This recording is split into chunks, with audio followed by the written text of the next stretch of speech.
Supports with Student Services and Programs. And I am Melissa Spaden on the other side of the house in Learning and Leadership Services. And we're thrilled to have three awesome presenters for you today, and I will let them introduce themselves now. Janae, if you want to start off. Hi, good afternoon. My name is Janae Peavy, Program Specialist, System of Support Social Work Services. Glad to be here this afternoon. Hello, good afternoon, everyone. And if you're not on spring break, I hope you enjoyed your spring break. If you have one coming up, I hope you're looking forward to it. But my name is Anna Shen, and I am a program specialist with social work services with juvenile court and community schools. I'm happy to be here today. All right, good afternoon. My name is Heather Namor, and I am a program specialist with our student wellness and school culture department, and happy to be here today. Thank you. And as always, we start our sessions by acknowledging the land. But over the course of the last year, we want the acknowledgement to be more about a commitment to learning about the original inhabitants of where you may be residing. So rather than read this formal statement about the land that we know was first inhabited by, in this area, the Kumeyaay, it's an invitation to explore and to learn more about the indigenous communities wherever you may be. So if you're in San Diego, that could be the Kumeyaay Cultural Center, that could be the Museum of Us, but really just want to take a moment to learn more about the Native American people who took care of this land long before we know it how it is today.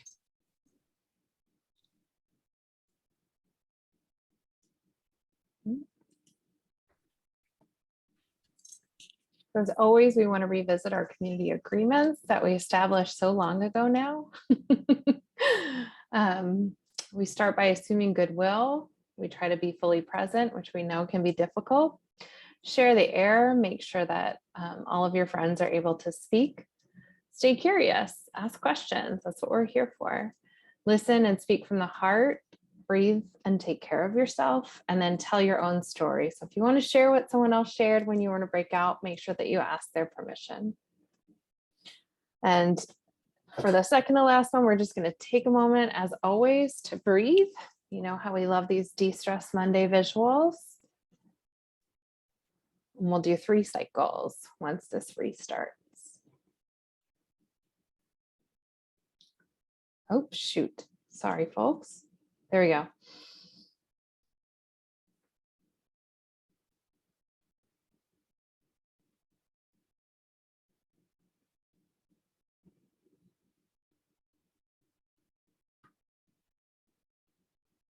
Two.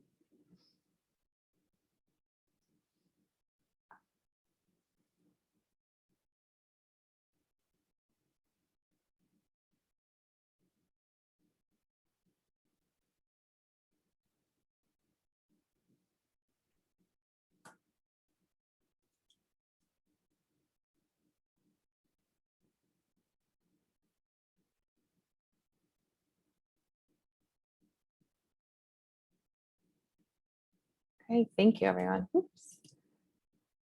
And we want to start out with our 3 signature practices. As a reminder, all those resources are linked in the agenda for the 3 signature practices. And I will let Felicia introduce today's for us. Okay, so would anyone like to unmute and read this quote by Gwendolyn Brooks? I will. Thank you.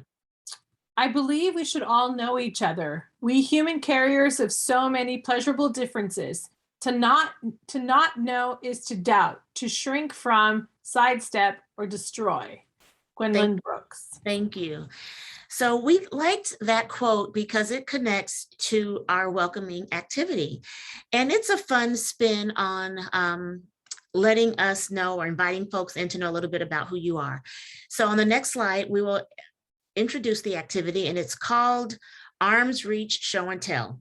And what that means is whether you're in your home office or, in your classroom or at the school site or district office, we oftentimes surround ourselves with a picture or artifact that is special to us. So what we're going to do is we're going to invite you to take 1 minute and look around your office and find something that is with arm's reach that is meaningful to you. And once you have that item, you are going to be in a breakout room where you will introduce yourself and you will show the item and share why it is important to you. Okay, any questions on the instructions? All right, so 60 seconds. And I mean, if you got to get up to get within arm's reach, it's fine. But 60 seconds, go ahead and grab something, and then we're going to reconvene and put you in breakout rooms.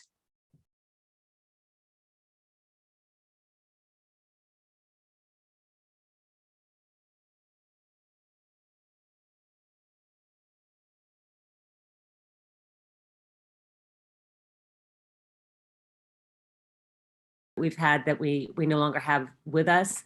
It was outstanding activity. I loved it. Awesome, thank you. And so for the purposes of time, obviously this activity is designed to build community and to remind us that we have a lot more in common than we do different. So what's the purpose of this activity clear? You can do a thumbs up or an emoji. And then as we go throughout today, just maybe think about how you could bring this to your workplace. We can't spend a lot of time because we have some amazing presenters today. So I'd just like you to think about how you could bring this to your workplace. Oh, sorry, folks.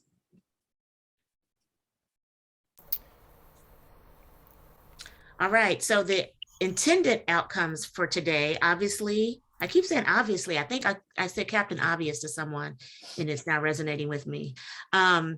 But we want to establish this shared, safe community of learning. And remember, it is a collective. It is not designed that we are the keepers of the knowledge and you come and learn, but we are learning from one another, which is why we call this the SEL Collective. And specifically today, we're going to explore the roles of school-based mental health professionals. And we have 3 dynamic presenters and 3 dynamic professionals who I get the privilege of working with, who have really shed a lot of light on how we can ensure that our students and the adults in our systems are getting the support that they need. So we're going to hear from them. And then the last outcome is, I'm so sorry. that's okay. Oh, we're going to clarify the differences and overlap between social emotional learning and mental health. So education, we throw words out there and we just exchange them without giving much consideration to what they really mean. So today we're hopefully going to clarify those differences. But with that, we're going to turn it over to our first presenter. And today it will be Heather. It will be Heather Nemore. So Heather, take it away.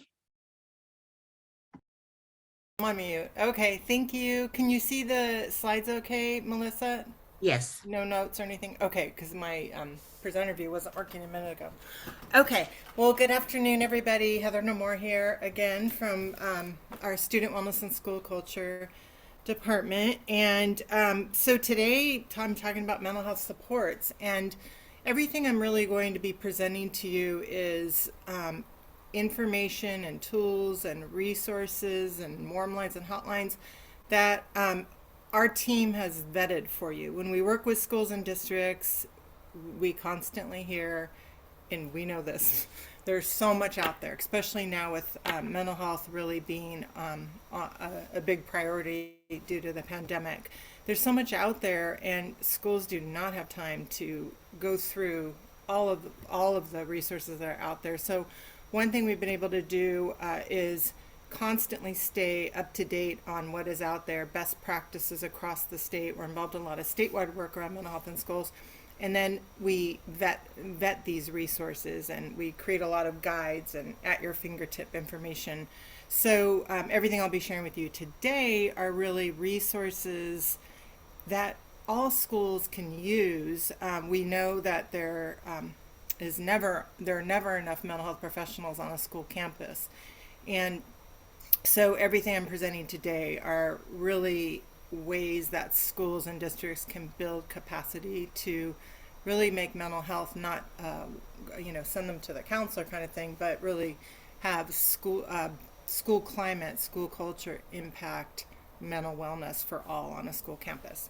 Okay, so what I wanted to do is I have 20 minutes and sorry if I go fast, but I wanted to get as much info in as I could and not to overwhelm you. But I want to give you some real recent data, because what is the state of youth mental health right now?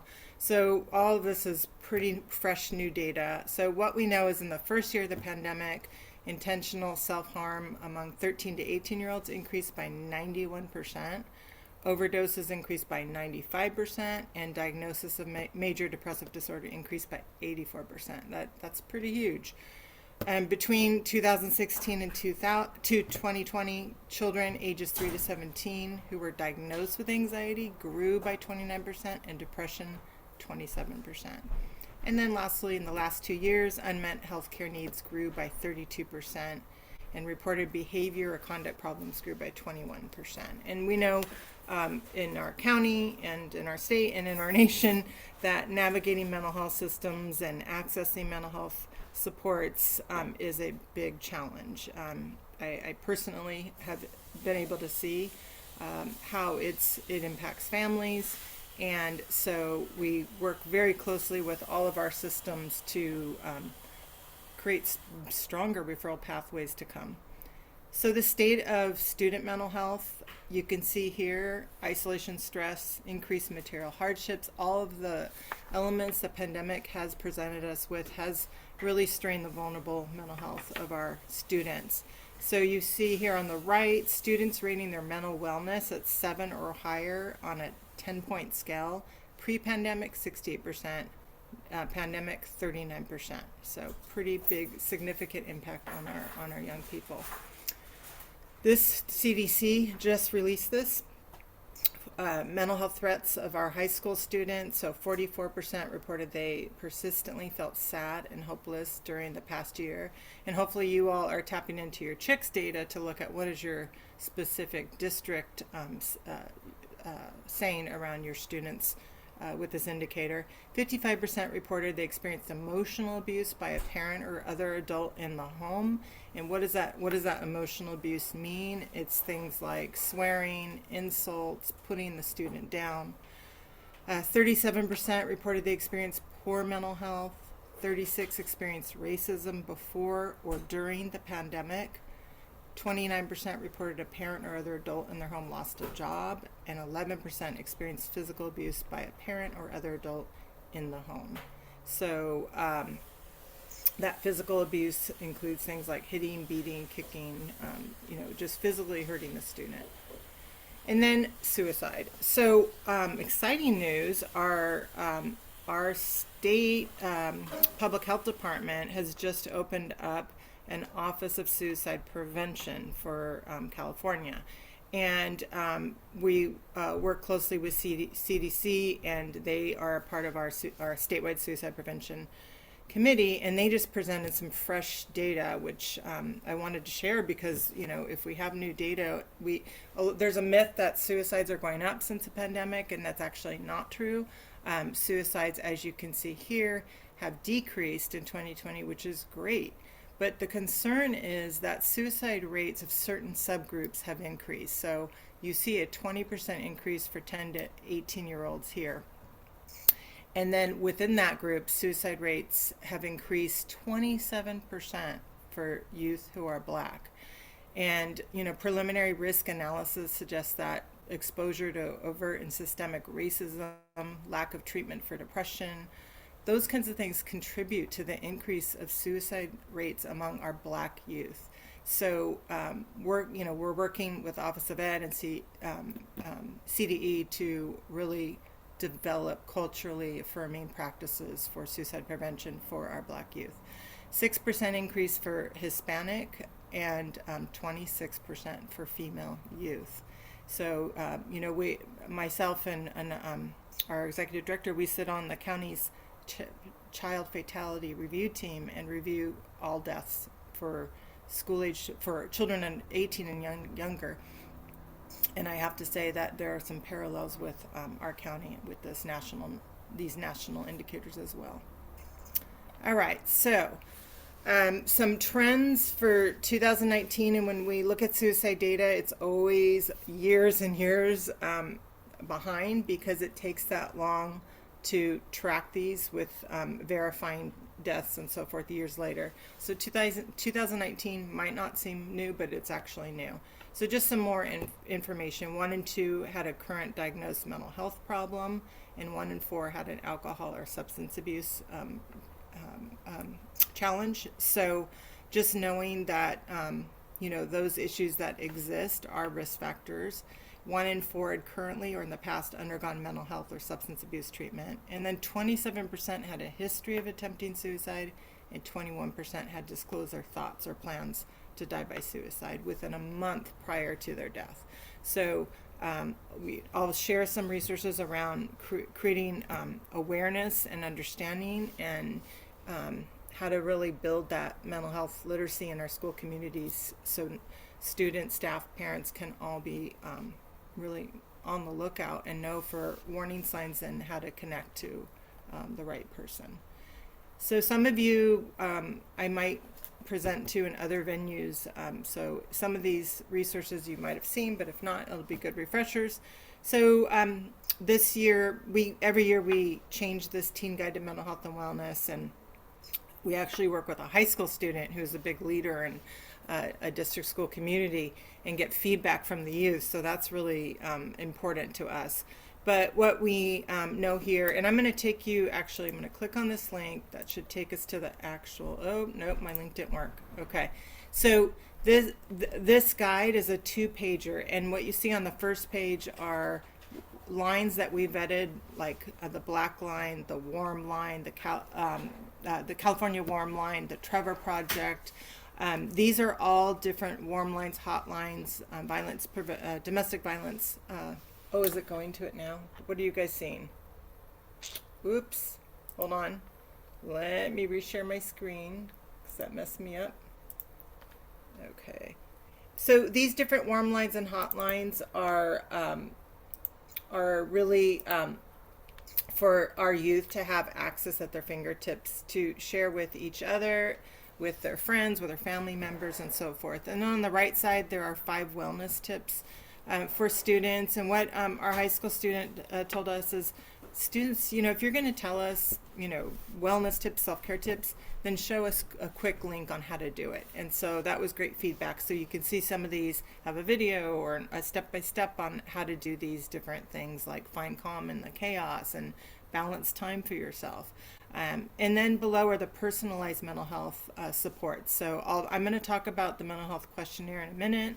The Brother Be Well is for boys and men of color and has culturally affirming mental health supports in there. And that is a fantastic website full of podcasts and information and chat lines and all kinds of things. And then GridX is for students to be able to build their own personalized self-care toolkit that's interactive. And then on the bottom, we have free apps we have vetted that are, what we continue to hear across the state and in our county is that students will say, adults are great, but, they always kind of want to fix the problem. And we prefer to get support from our peers that obviously are trained. And so a lot of these apps down here, like Self-See, are peers supporting peers. And so they can tap into that, get support resources, they can chat. Virtual Hope Box, everything that gives a student hope, they can put into this virtual hope box, because what we say in the suicidology field is when pain overrides hope. That is where students often want to die by suicide, right? So they don't want to die, they want to escape that moment they're in, that time they're in. But really, hope-informed care and hope can serve as a buffer for that. So this virtual hope box is essential for that. And then another one just to highlight is Mind Shift. We have a lot of our students with anxiety, a lot of our staff with anxiety. There's shared anxiety. So this MindShift app is free and it's phenomenal. Adults and students tap into any kind of resource around anxiety, measure where you're at, different strategies to deal with specific anxiety challenges. Okay, so you'll get that as a handout. And then this is also new information from the state. So let's see, legislation a couple of years ago, SB 98 requires middle and high schools to have the National Suicide Lifeline on the back or front of the student ID cards. And as many of you are probably planning your ID cards for next school year, we're trying to get the word out that it's changing. So what used to be the National Suicide Lifeline will become the 988. So similar to 911, we are going to have a mental health crisis phone number. So what we know is the current way of doing things isn't working. Calling 911 is kind of the de facto response, and it's not serving people in a mental health crisis. A police response can inflict additional trauma on someone in a crisis, or worse, and it criminalizes a person. And so, it's separating that stigma around mental health. So unlike 911, when you call 988, counselors will be at the other end of the lifeline when you dial 988. They're trained to understand exactly how the youth are feeling and pair them with resources that are specifically tailored to helping them meet the moment they're actually in. So just a reminder that starting July 16th, 2022, we are shifting to 988 as the mental health crisis line. So we'll be sharing this in every meeting. We facilitate every training we do. There'll be emails going out with further information about this. Just wanted to give you all a heads up. So with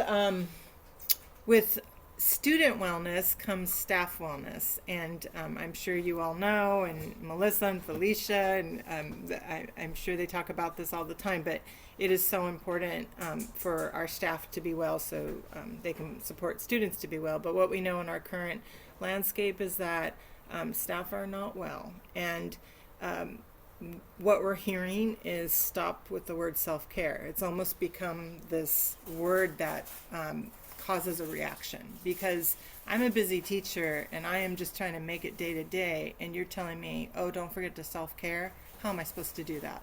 So we need to create structures in our day-to-day environments so that staff, teachers, principals, leaders can all embed ways to self-care. So this infographic, it just is a reminder on examples of how we could do that. So every green link here takes you to a how-to, a video, an article, whatever it might be. So engage in joyful activities. Well, yeah, what does that mean? So this gives you an activity to be able to tap into that. Being able to recognize signs of stress, taking a quick stress test and knowing where you fall in that continuum. Instilling hope is so important. So more about that. Regulating overwhelming emotions, a strategy that's evidence-based that a teacher or staff can just tap into quickly. So this infographic is another one that Melissa has put into the agenda that you can tap into. And then we truly believe everything we're doing to instill wellness with our students, we need to do with our staff, and we need to do with our parents and caregivers, the ones that are spending that time with the student at home. So how do we do that? So this parallels the staff wellness infographic. It differs a little bit. It does take them to the National Parent Helpline, which is another great resource that parents can reach out to in chat, phone call, get information, help, support on any challenging parent issue that they might want to share with someone. So that is there as well. One thing we did pre-pandemic, but it's really blown up since the pandemic, is we created a collaborative in our county for anyone who is doing at the intersection of mental health and learning in school communities. This is a safe space for schools to come quarterly to be able to just learn around best practices, what is new in the field, get innovative tools and information, and we'll typically have guest speakers. So if you're interested in working around mental health in schools, this is a great space to be able to tap into on a quarterly basis. And I will say that we were able to, this has been a really helpful way to kind of bring together schools and districts during times when we're not connected and have that mental health focus. And so what came out of this organically was, when I said staff aren't well, we know this because we meet with them regularly. We hear the stories. So our team thought, what can we do? What can we do? It's so tough right now. And so we developed monthly mental health check-ins for anyone in schools that want to come. It's kind of like office hours. Want to come and vent, to share a best practice that they've done. If they're looking for a tool or resource, instead of reinventing the wheel, tapping into what others in the meeting can bring to share, and just really creating a safe space to listen and to brainstorm challenges. And back when we had the behavior spikes in the schools, we were able to really tap into some interesting ways that schools were dealing with that and talk it through with each other. So we do have these monthly check-ins that are open as well. Just wanted to create awareness around that. And then I'm going to try a link again. We'll see what happens. So Mental Health America has a mental health screening, and it's online screening. This online screening, it's really one of the quickest and easiest ways to determine if you're experiencing symptoms of a mental health condition. And it's hard to know sometimes. So taking this screening, it just helps us tap into where we are on the continuum. And then after we get our results, it will give you information, it will give you resources, and just really being proactive with it. So I will disclose that my 15-year-old daughter has been sharing thoughts of anxiety this year, and when she told me that, I thought, so I sent her the link to this, and I said, there's a youth test on there, and she was able to go on there and take it and get her instant results of where she was and validating what she was feeling, and connecting her to resources. So personally, it was, as a parent, it was so great to be able to have this at my fingertips to share with her. And it's anonymous as well. We are holding our second annual mental health webinar series, and we were able to partner with Scripps Health and Rady's Children's Hospital to really connect what schools and educators in the field were saying around these are our biggest topics we want to learn more about. So we heard from hundreds of you across our districts, and then Rady's and Scripps were able to align medical experts to be able to come and present on those topics. And so we've had 4 of them, but we do on our website have a place where you can watch the recordings. So everything around staff burnout and anxiety and so forth. We have 2 more left. We have the creating inclusive environments for all, and then we have a deeper look at depression coming. So just an FYI on those. Feel free to register for those. And then, oh, am I good with time? Okay, I'm getting there. So suicide prevention, just like to remind folks, we are, our county office is the lead in the state for an online suicide prevention training, 90 minutes, self-paced, and it is for middle and high school students and staff. And it is free through AB 1808 legislation that came out, and getting the word out that schools can get their staff trained, their students trained.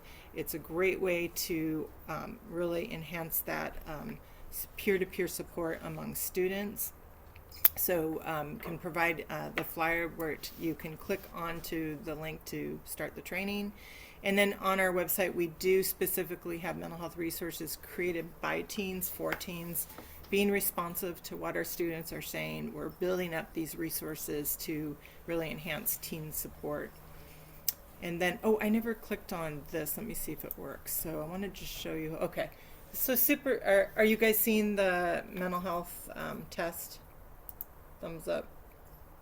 You guys see it? Yeah, okay.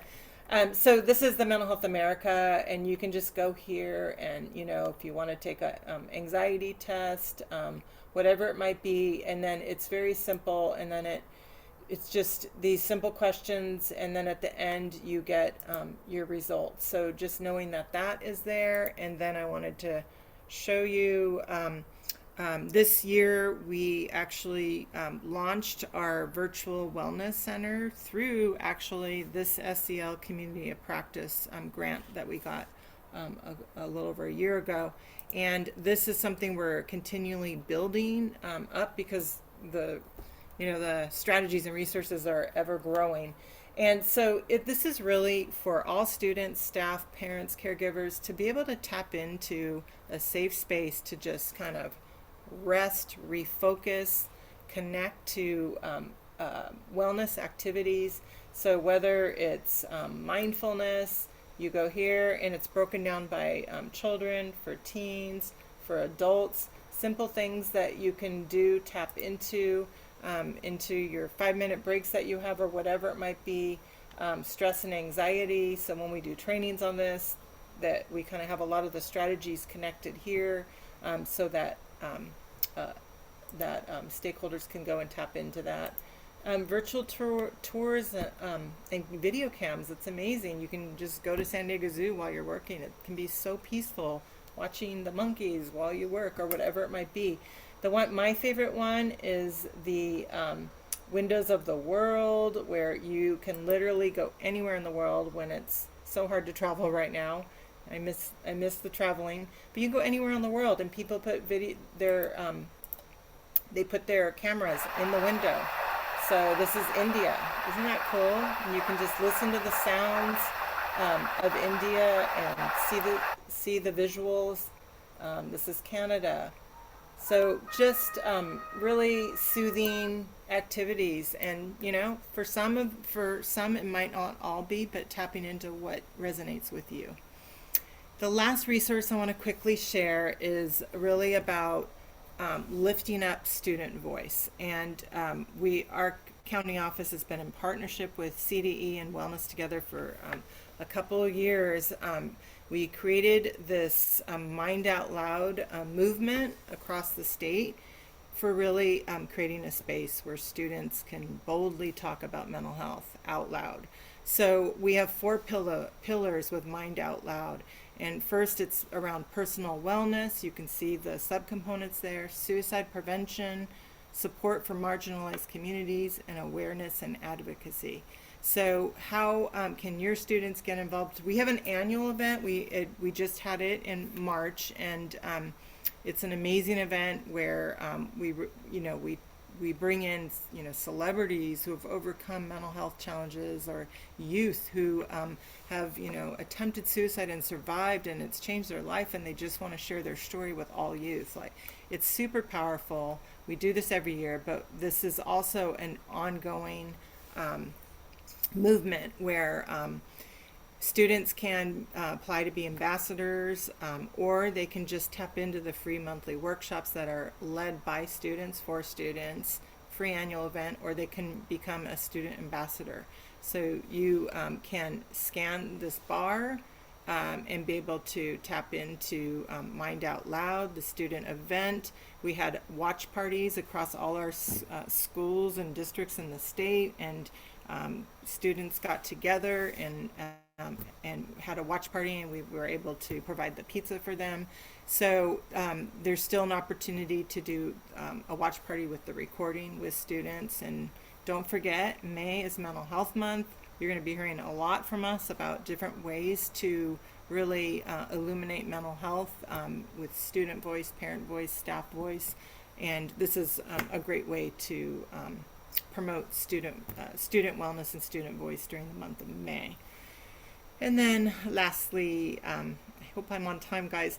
This is my contact information. We are here to serve all of you. That is our role. Anything we can help with, assist with, connect you to, we are here to do that.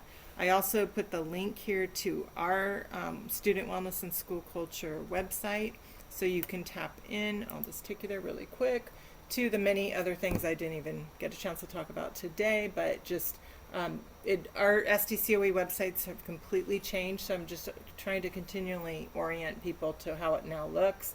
So when you, I forgot to mention, when you go to the Virtual Wellness Center, another great thing about it is that you can also just from here tap into the mental health supports on our website, specific suicide prevention resources, the social emotional learning that Felicia's leading.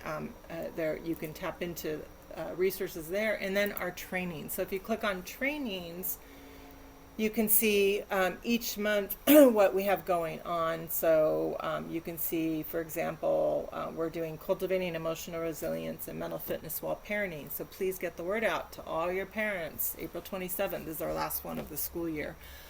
So that's another easy way to kind of tap into what's available for everyone. So I'm going to stop sharing and see if there are questions.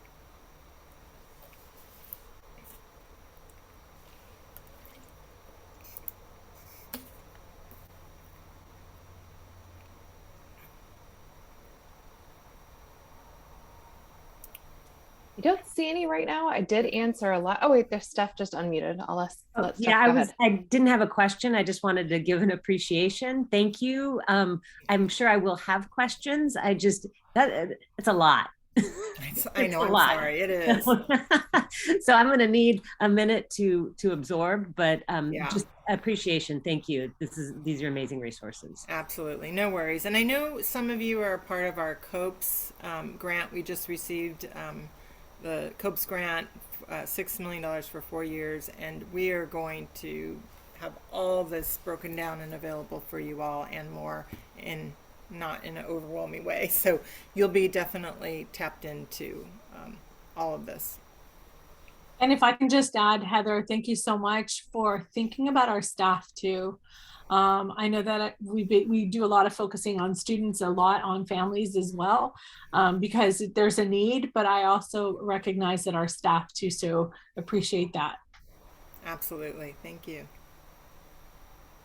Thank you, Heather. And just sharing your personal experience. I mean, thank you for trusting us enough to share, and that these resources are amazing in and of itself, but to hear that you're using them for your own child is a big deal. So we really appreciate you sharing that. And thanks for coming today, and don't apologize for it being a lot. I mean, we have a short time, but you gave some really valuable supports and resources. So thank you to you and your team for coming today. We appreciate it. Thank you. We are always happy to collaborate. And I'm sorry I have to jump off and go to the board meeting, but I wanted to hear Anna and Janae, but I know you guys are going to do great. Thank you. Thank you.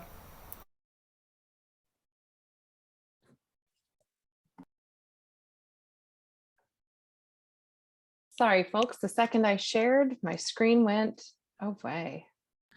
But while Melissa gets the slides ready, just a reminder, this is recorded. So, small doses, if you need to step away, it is a lot of information, but you have access to the recording, you will, and you have access to the slides. So, and you can always contact our presenters if you have more questions. So as our break, we always have like a 5-minute break or a stretch break. And I just thought it was a great opportunity for those of you who are like me and you find yourself not moving as much as you need to. This is one of my favorite low impact cardio people out there. I just want to throw a fun video in. So we're just going to take like a quick 5-minute break to stretch. You're welcome to turn off the camera or leave it on and do the dance moves if you want. But I love that. Thank you for sharing. My name is Anna Shin, in case some of you came on late and didn't hear our introductions, but I'm a program specialist with SDCOE and I work in juvenile court community schools.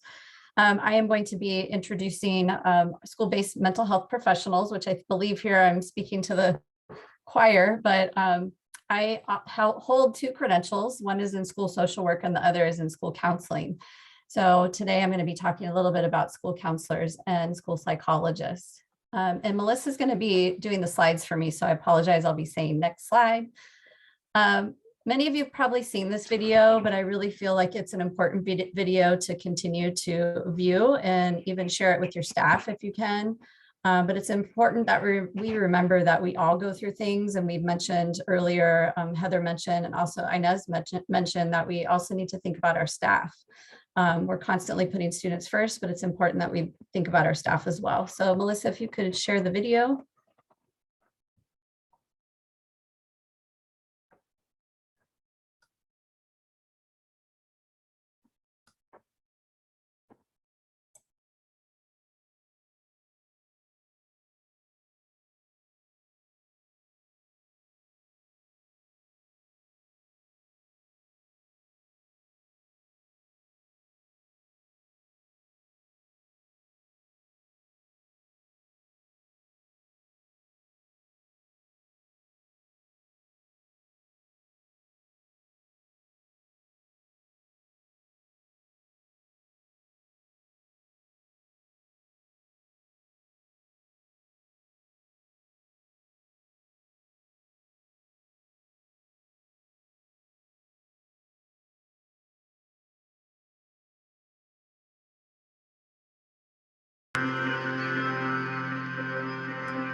Thank you. So as you can tell, very powerful video that helps us kind of, if everyone was walking around and we had a thought bubble above our head of what was going on in our lives, will we treat each other differently? And it also helps us understand the importance of community building circles to start off your morning with your students, and making sure that we're checking in with them, because emptying our cup is important, but we also need to fill it. As we enter into a post-COVID world, I'm almost afraid to say post-COVID, we still have many residual effects from the pandemic, and we witness this as our students and our staff return to our classrooms this year. Our students only show us what's on the surface. Obviously, they only want to show us what's on the surface, but we know there's many underlying issues that they're experiencing that we need to help create an environment where those underlying issues can be addressed with compassion and understanding. Typically, we only see what they want us to see. Their defense mechanisms come out. We typically see those behaviors that are hard to handle. And historically, we've pushed our kids out of our classroom. We've pushed our kids out of our schools because of some of these behaviors. And our pandemic has only exacerbated some of these things. But it's important for us to view these behaviors as a symptom, and it really explains why kids are behaving the way that they're behaving in a certain way.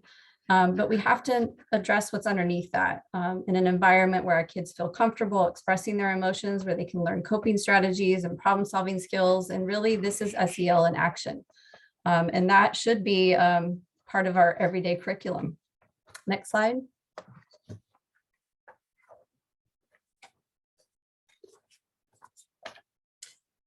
One of my favorite quotes as a school social worker was, "You can't teach the head to the heart that is broken." In the past, I've actually said that quote in front of a school board at a time because it's important that we are always recognizing that. And many, many years ago, we didn't. We were only focusing on the academics and the test scores and kids not missing class. And we would often hear, you know, they're not turning in their assignments. Their head is always down. They keep missing my class. Why are they always in your office? Your school mental health provider is your point of contact when you have concerns. And we must address the mental health and social emotional health in our schools. If we do not address it, we can't teach our students. And if a student isn't feeling well, they're not going to perform well, as we all know. And student and staff wellness is essential. So we're constantly checking on our students, but what about our teachers? And that seems to be a consistent theme today. We often hear that staff morale is down, but what does that really mean? You know, what are we doing to help them? Our teachers often ask our students how they're doing, but do we ask our teachers how they're doing? How are you feeling today? So we have to create wellness circles and safe spaces for our staff as well. And it's critical to have that support on campus. You know, we often have fun Fridays for students, but why not have fun Fridays for teachers too? You know, whether that's having taking turns bringing snacks into the staff lounge, creating a secret pal for the year.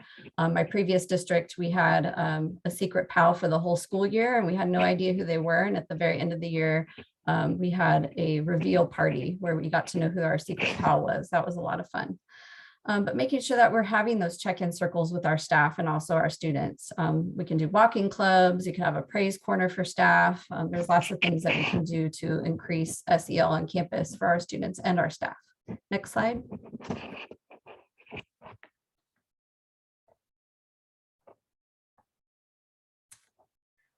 But it's also important for us to keep in mind that there's a difference between SEL and versus mental health. Mental health refers to clinically diagnosable conditions. Typically, those are diagnosable conditions in the DSM-5. And SEL refers to learning competencies. Many students have both of those needs, but some of them only may need one.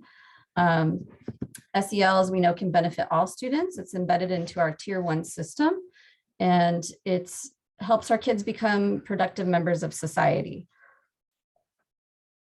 Problem solving skills, empathy, emotional regulation. Can you guys hear me okay? Okay, sorry, I'm on a loaner laptop, so I've been having some issues, so hopefully you can hear me okay.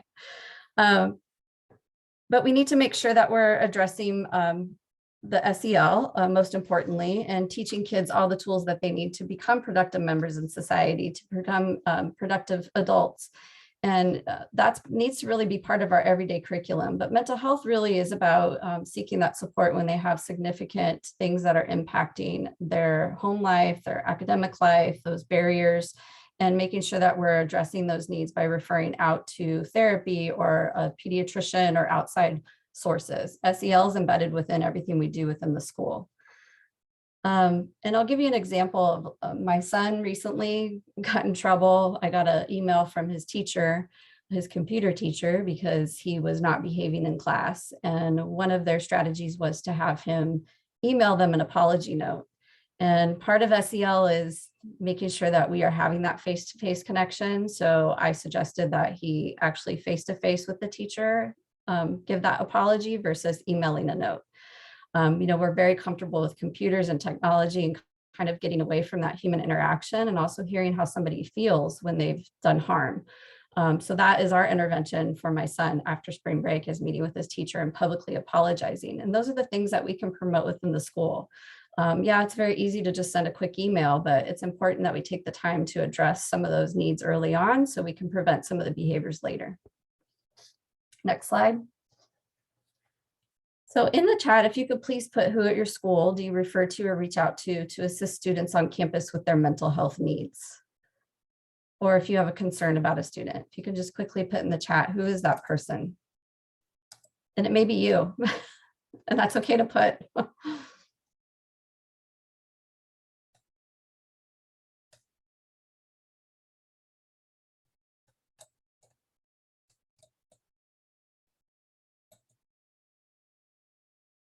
Okay, I'm not seeing anybody put anything in the chat. No, someone said me, social worker, school counselor. Okay. And sometimes your school psychologist as well. And next slide, social worker, school counselor, school psychologist. Okay, so we have three main school-based mental health professionals in schools. And the three of those, as we know, the pandemic has brought on awareness of student mental health like we've never seen before. And it's not to say that these issues didn't exist prior to the pandemic. We just know that the pandemic has exacerbated them and brought them to the forefront, because mental health needs, again, need to be addressed before we can address the academics, just like basic needs need to be addressed. We have three main professional organizations in California. That's California Association of School Social Workers, the California Association of School Psychologists, and the California Association of School Social Workers. Next slide. And these PPS professionals came together and created a guide called Fostering the Whole Child. And we have a link to the document, which we can share in the chat for you too, if you haven't seen this document. But it was really a collaborative effort amongst these three professional organizations in how are we supporting students? What are we doing together? What are we doing separately? And really addressing, supporting the mental health and wellness of students and families, promoting equitable learning and student success.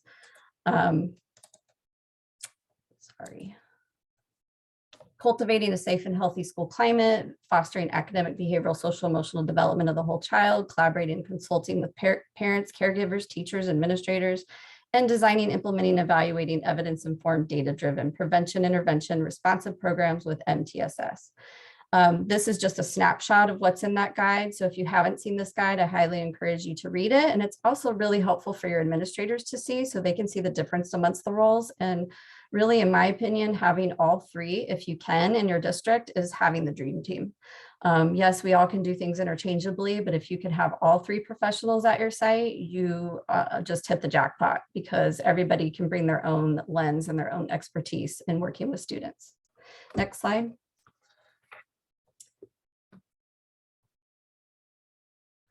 So briefly, just the role of the school counselor. School counselors follow the ASCA national model, and within their delivery system, they develop guidance curriculum, provide individual student planning, responsive services, and system support. And within this is also SEL. So school counselors service their students within the educational system, and they typically focus on supporting them within the system and constantly looking at data sources. That's something that school counselors always do. And they help identify those at-promise students and those students that are really struggling with academics, but also struggling with social emotional needs as well.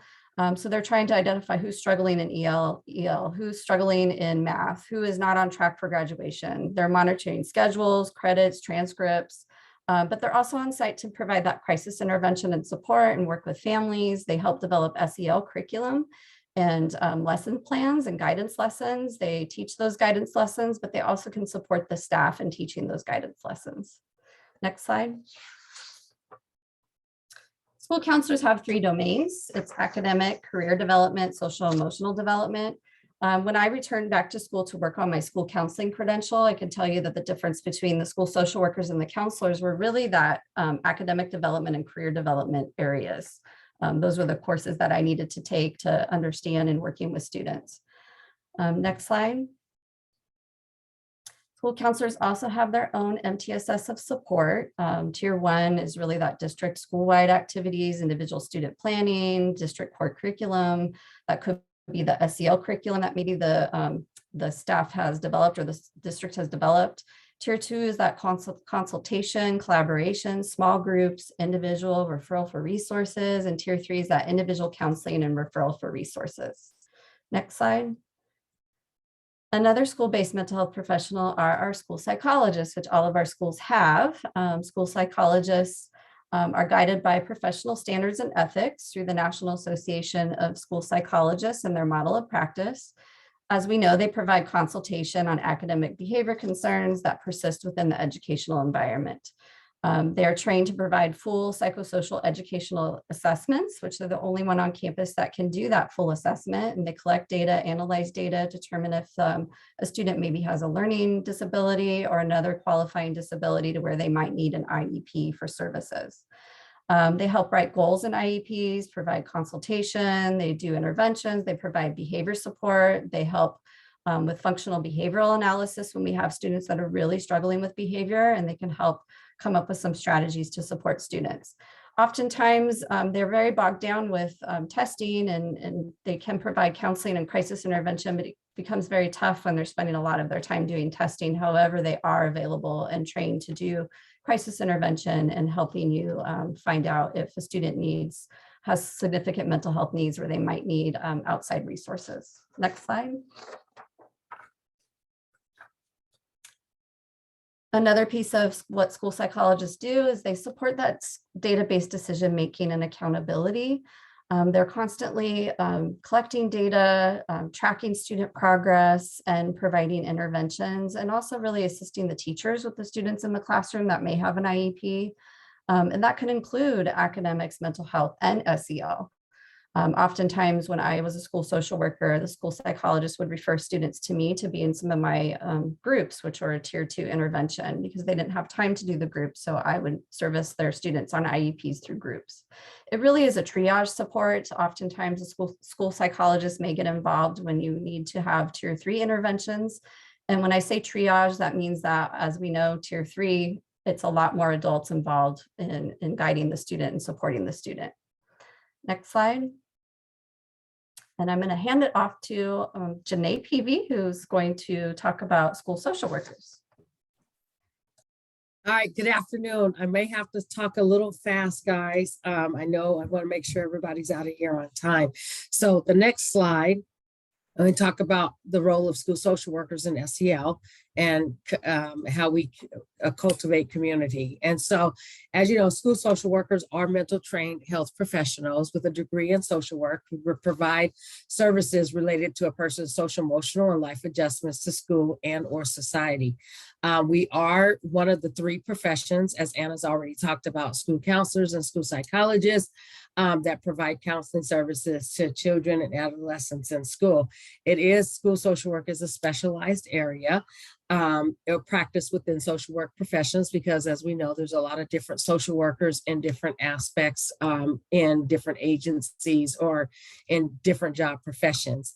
But school social workers bring about a unique knowledge and skills to help the school system and the student services team, and they're hired to make sure they're supporting the academic mission, where homes, community, and school collaboration is key in achieving school success.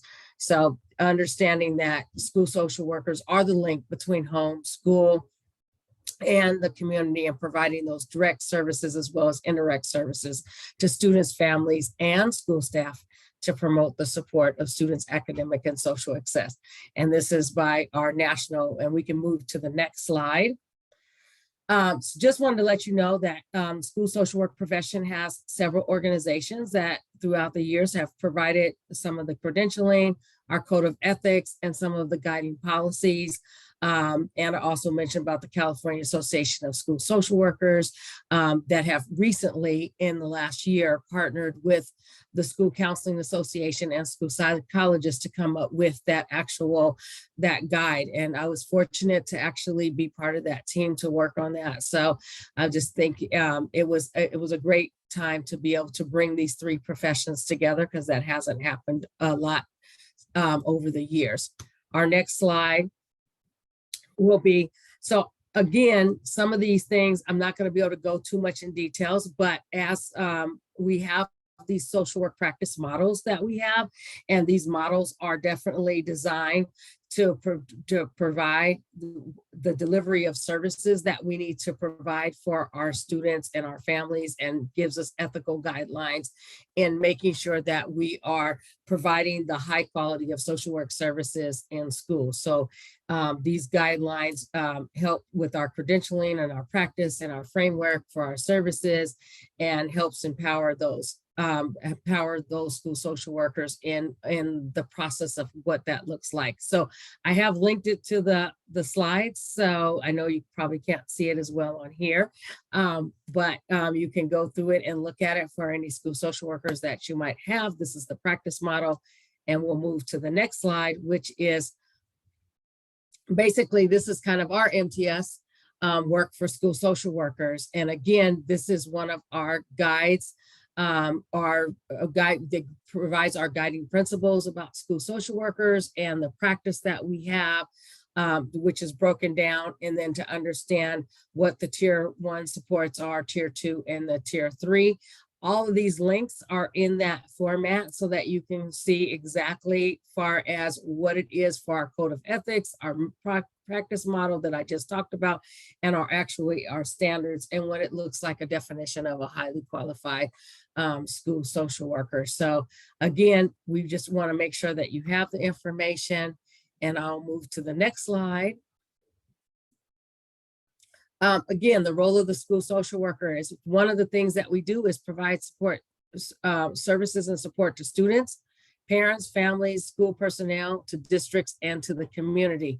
Again, because we are that link, we want social workers are making these connections in all these different levels in order to make sure that we address any barriers to academics, or provide any supports to behavioral concerns that might be happening, and working with the rest of the team to make sure that we're providing those resources.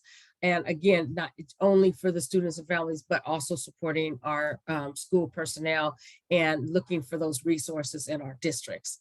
Next, I feel like I'm on a robot.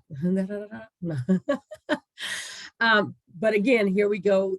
Here's kind of the things that school social workers will do for students. We're providing crisis intervention, developing intervention strategies to increase that academic success. We work on conflict resolution and anger management, developing social emotional learning skills, SEL, and providing individual and group counseling. Some of the things that we do for or practices for parents and families is making sure that we access family problems we figure out what's going on that's affecting their students' education. We work with parents to support the school adjustment. As you know, we have many students coming from a different variety of areas, could be homeless, they could be migrant, they could be moving here from a different state, and sometimes just getting that adjustment, foster care kids as well. We also assist parents in accessing programs and utilization of services. For school personnel, we assist in assessing students for mental health and behavior concerns. And then we also develop in staff and service trainings to provide things regarding cultural, societal, familial, or health factors, and enlightening them that might be coming down that's going on in society that we could help make sure that our students are successful. We also assist teachers with academic and classroom support. Some of the things that we social workers work on for the districts and community is to develop and provide alternative and prevention programs, and accessing the school climate, and to assist with school safety plans. Also making sure that every student's child's or needs are met and what that student or family needs, and coordinating community resources and systems of care to provide wraparound services. Next slide, please. All right, I wanted to do this. I found this neat video. Chula Vista Elementary School District just did this about 6-7 months ago.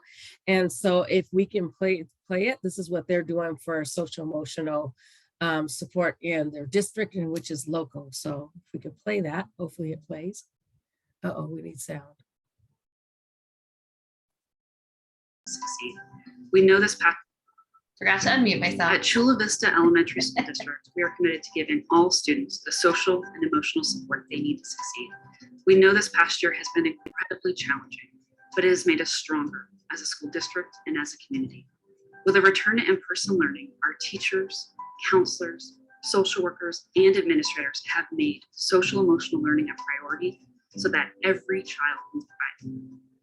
Social emotional learning is so important. It's really the key to success for a child academically and their whole well-being. So it includes the ability to understand your own feelings, to understand the feelings of others, to regulate your emotions, to problem solve, and to get along with other people. It's essential for our students to have that component before they can even really be present in their learning environment. We want them to be happy and we want them to thrive. Chula Vista is absolutely committed to students' mental health. We've increased our staffing for this next school year. We're going to have 8 district social workers who are there to help support students who are in foster care or experiencing homelessness, a full-time psychologist at each school, and then in addition to that, each school will have access to a site-based counselor or social worker. What our kids have just lived through has been very difficult. Building community is going to be especially important, and all of the schools are going to be able to really focus on that, especially because they're going to have additional support. All students get social emotional learning within their classroom. They can see the site-based counselor or social worker for small group. Then there's more intensive individual one-on-one counseling. We really wanted them to be comfortable and having fun as soon as they come, feel like their class is really a community where they're supported and loved, and then know that there's support places on campus for extra support. Thank you so much, parents, families, and community members for trusting us with your students. In the Chula Vista Elementary School District, we take that very seriously. We are here not only to make sure that your students are physically safe, but also that they are emotionally safe while they're here with us in school.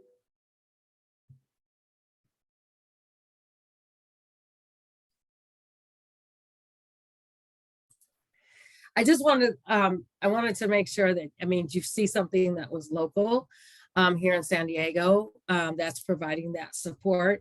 And the cool thing about it is one of the social workers there was nominated as one of our outstanding school social workers of the year. I didn't know they were in the video until I watched it, but anyway, so it was one of the great things to see that they're providing this. So wanted to let you know that social workers also have a national standards for SEL. And so we've linked this guide into the PowerPoint. So basically, these are the areas that we're focusing on. And just want to let you know that school social workers do have the standard already and that they're providing this information in school districts. Next slide. We also have where we as the county office and our systems of support, myself and Anna, we actually designed the school social work guide for social emotional learning. There's all for different grade levels. So you're welcome to have that information. Kind of gives you videos and all kinds of, it talks about the SEL standards and the goals for SEL and how you can meet those needs for your students and your students at all different grade levels, not just elementary, but middle and high school. Next slide. This was just a thing talking about the different areas. These were all the goals within SEL. Next slide. And just want to give you the heads up. So if you're interested in looking into different SELs, CASTLE, we have attached the program guide. A lot of different schools in San Diego County are using different things that are part of, that are already in this. And I know a lot of our schools are providing different supports, SEL supports. And I'll go to the next slide, which is we are providing those supports by actually supporting classrooms by push-in support. Some of them are using different programs such as Second Step. Some are using Sanford and Harmony, some are using Quaver, but they're using these, and some of them are designing their own with a mixture of both or other different things that they're finding through CASTLE and on the website. So just understand that school social workers do this by providing these different type of supports and advocating for students with social emotional learning in the following ways. And our next slide is, so this slide right here is, and I have another slide before that, but which I thought, but I don't know. So in my slide, I want to, can you do the next slide and then let me real quickly. So I put this slide here because as Anna stated before, and Heather before that, it really takes a village. So it's all of these professions working together to actually make sure that we're supporting our students, our families, and our staff. And then if you go back to the next slide, sorry, I don't know, it got out a little bit out of order. But this diagram right here is a PPS model that has all the professions on it: school counseling, school psychologist, school social worker. And it talks about how each one, what they do and how it overlaps. And sometimes it does. But it takes this effect or triage or however you want to call it, you know, in order to make sure that we're supporting our students and our families in all the different areas, whether it's SEL or career development, academics, behavior. And so here's just a chart that kind of shows you how things might overlap. I know I get a lot of questions on what's the difference between a school counselor and a school social worker. And just want to let you know, first of all, there's more than enough work for all of us to do and making sure our kids get everything that they need and when they need it. So we all just have to learn how to work together and be able to make sure that we're doing this. There's another branch of pupil services, which is school nursing. That there's also a form for that. So, but this is just one way. And I just wanted to make sure that we understand that it does take that village to make sure that we're making sure that our students and our families are successful in education. So with that, I know our time is like really running out, and Anna was going to go over these few last slides if she has time. Yes, just a few more. So when do we refer to our school-based mental health professional? I mean, really, it boils down to if you have a gut feeling that something is not right with one of your students, they're just off. All of a sudden you see a change, changes in their behavior, they're presenting themselves differently or presenting themselves in a manner that you normally don't see. There could be family stressors going on. They could have problems with friends. All of a sudden you're seeing absences. I mean, there's a variety of reasons why we would refer out. Your school-based mental health professional can then take it from there. Once they're referred to them, then they can decide, you know, is this something where we can do in-house and support the student with some psychoed, provide some in-house counseling, or do we need to make a referral for outside support for a therapist or a mental health provider outside of school? But all staff have that support if they have a concern about a student. Next slide. And most importantly, it's important that everybody knows who you are. And believe it or not, I was in a school just a couple of weeks ago, sitting in a meeting, and the school psychologist was there and some teachers said to the school psychologist, "We don't even know what you do." That's a concern. We want to make sure that you are representing your role on campus. And oftentimes those roles can get blurred when we get pulled on recess duty or covering a classroom as a sub. And we know all that has happened during this last 2 years. It's been all hands on deck. But make sure that you are representing yourself and that everybody understands your role. You can do that through back to school nights, school newsletters. Maybe you have a section in the newsletter. Class presentations, going to every class at the beginning of the year and letting the students know who you are, being at assemblies, being at parent events and explaining to parents what your role is, attending staff meetings and making sure that you're explaining your role to staff and that they know how to make referrals to you. Creating brochures, flyers, being on the school website. We really need to be visible. We are the school mental health professionals and everybody needs to know how to access us and needs to know when to make referrals to us. Next slide. And again, SEL needs to be part of our routine. And typically in the past, everybody would say that's the school counselor's role, that's the school social worker's role, oh, the school psychologist does SEL, but we need to make sure that all of us need to be practicing SEL, all of us need to be teaching SEL. And we typically hear there's no time. We don't have a full-time school based mental health professional. We don't have enough subs for PD. We're already doing the curriculum and the counselors teaching it. But we need to build it into our daily routine. It needs to be part of our daily class meetings, our morning announcements. It could be during advisory. It could be built within the schedule. Even if we had 20 minutes each day, you know, to do SEL, circle students up, help them empty their cup in the morning, we would see a big difference. Every adult continues SEL throughout the week. We could pick a theme. You can make it fun. Everybody's addressing the same topic each week. There's a lot of ways that we can create that and make it part of our daily routine. Next slide.